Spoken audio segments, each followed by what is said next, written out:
What would it mean to be born into a world where the line between mother and sister was erased, where the cradle stood only a few feet from the bed of another birth, and where secrets were woven so tightly into the fabric of a family that even time itself seemed afraid to unravel them in the dense heart of the Ozarks? A woman once gave birth beside her own mother, both laboring in the same night, in the same cabin, on the same floor, outside. The crickets sang endlessly, their rhythm like a chant against the wooden walls, while inside, blood mingled with silence. It was not a story written in official records, but whispered across generations as a warning, a curse, and a fascination too dark to ignore. The Ozark sisters' story began not with joy, but with unease. Imagine the air thick with the scent of mold from the wooden beams, smoke from the iron stove curling in dim light, and the faint copper tang of childbirth.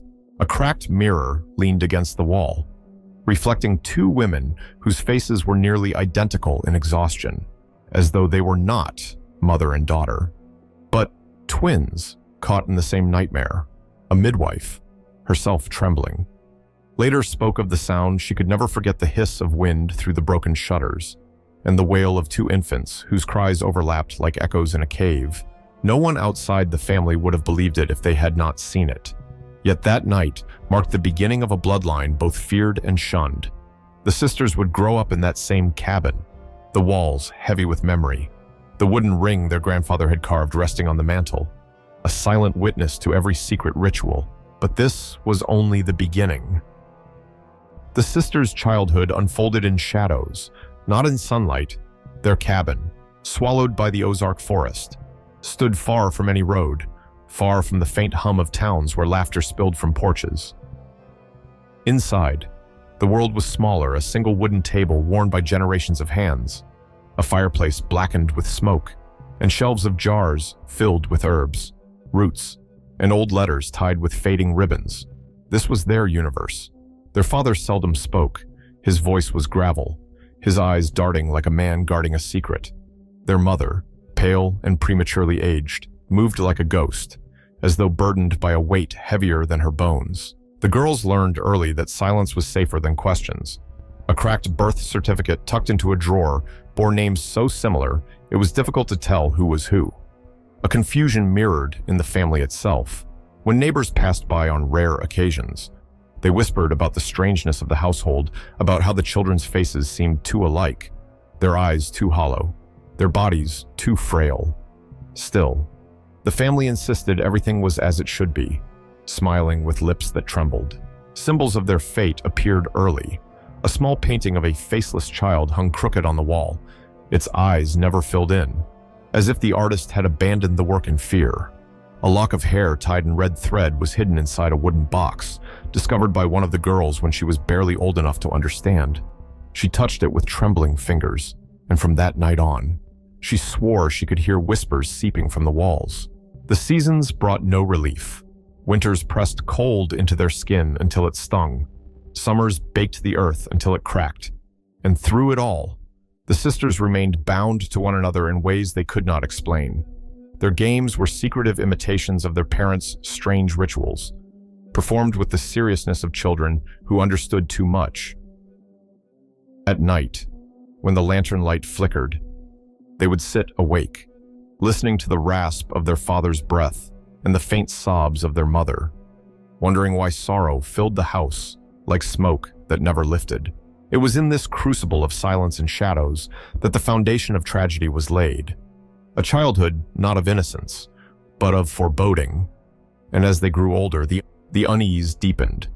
Adolescence crept into the sisters' lives not as a gentle transition, but as a distortion of everything they thought they knew. Their bodies began to change under the dim glow of oil lamps, shadows stretching across the wooden walls like ominous shapes that seemed to move on their own. The smell of damp earth clung to their skin, mixed with the faint metallic scent of blood that stained the floorboards on certain nights, an echo of births past. Their reflections in the cracked mirror no longer looked innocent. One sister would raise her hand, and the other's gesture followed, too perfectly, as if the glass itself mocked the boundary between them. They grew tall and thin, with eyes too large for their faces, and a strange pallor that no sunlight could warm. The villagers, when they chanced upon the sisters wandering the edge of the woods, whispered about them.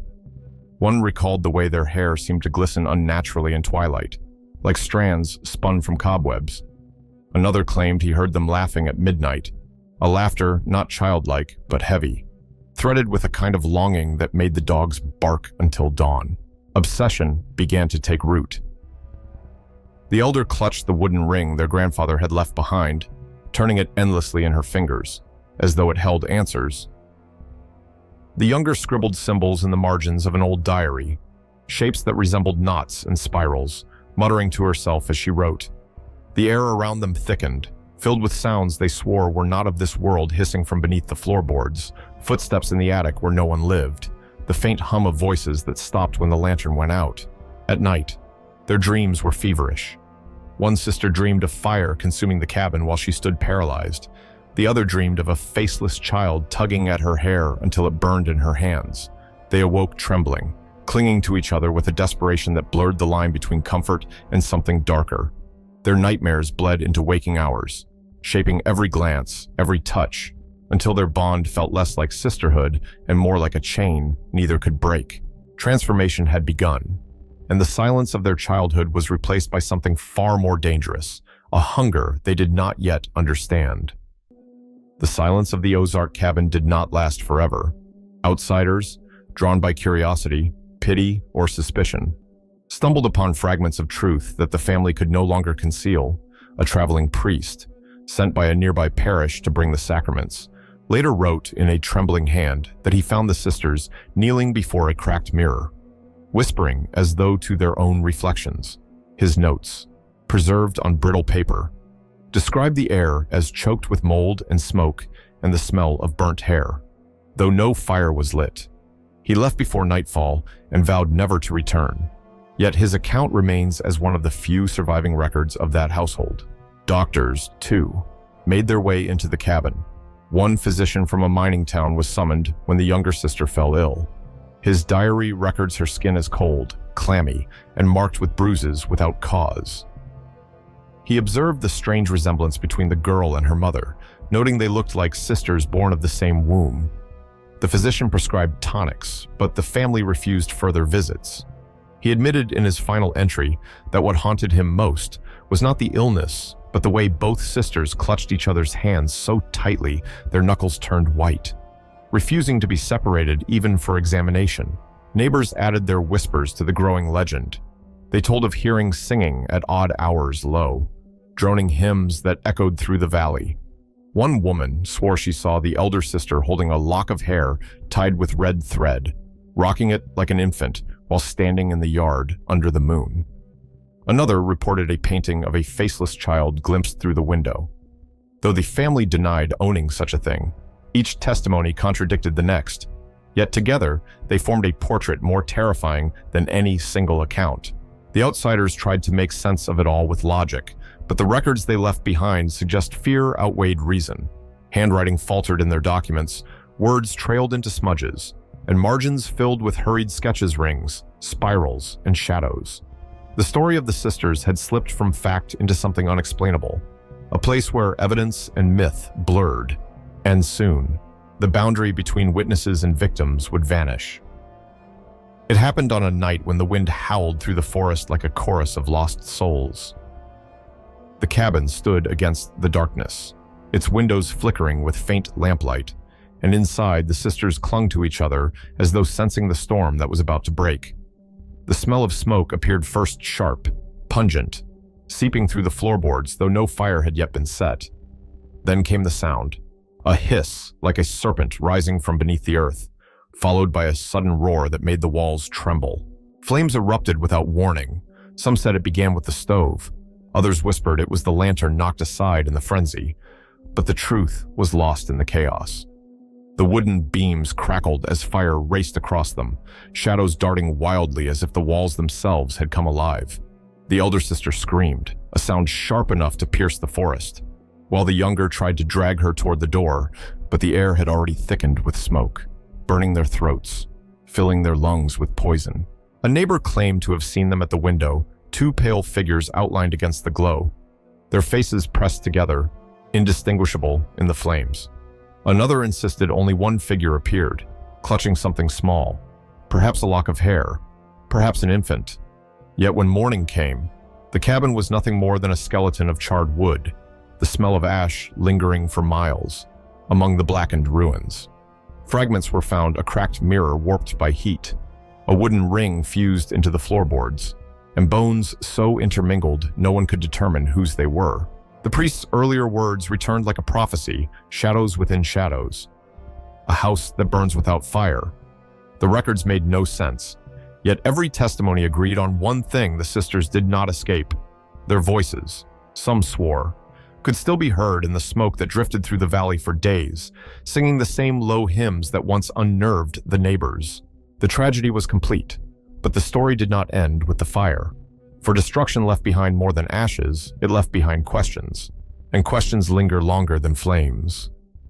The ruins of the cabin became a place people avoided, though they could not stop speaking of it. Children dared each other to step across the blackened threshold, only to run screaming when the wind whistled through the broken beams like a whisper calling their names. The older folks told stories in hushed tones that the sisters' cries still echoed at night, that the smell of burnt flesh returned every spring thaw, and that anyone who lingered too long felt the brush of icy fingers along their skin. In time, the tragedy transformed into folklore, a curse woven into the fabric of the Ozarks. Rumors spread of bloodlines marked by deformity and misfortune. Families in nearby towns whispered about infants born with twisted limbs, about sudden disappearances of young women who shared too much resemblance to the sisters. Some swore descendants still lived, carrying the pale faces and hollow eyes of their ancestors, while others claimed the bloodline had vanished entirely, swallowed by its own corruption. A traveling doctor, decades later, wrote a cryptic note in his ledger about a girl with mirrored features, as if her face belonged to someone else, found not far from the site of the fire. He underlined the entry twice and never returned. Objects recovered from the ruins gained a dark reputation. The wooden ring, once fused into the floorboards, was stolen and passed from hand to hand, each owner reporting misfortune accidents, illnesses, madness, until it finally disappeared.